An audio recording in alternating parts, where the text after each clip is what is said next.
The summary sits at the top of your resume and gives employers a quick reason to keep reading. Here's how to fill it out in Rezi. Go to the Summary tab in the Resume Builder. Type your summary into the text field or paste in an existing one.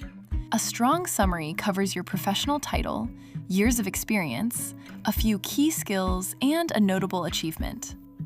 If you're not sure where to start, use the AI Summary Writer.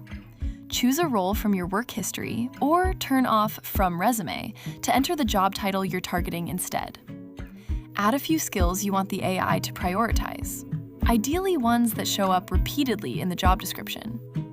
Click AI Writer Ready to generate a draft. If it's not quite right, generate another version or adjust the role and skills until it fits.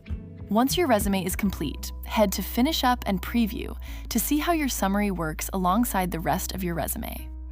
That's the summary section.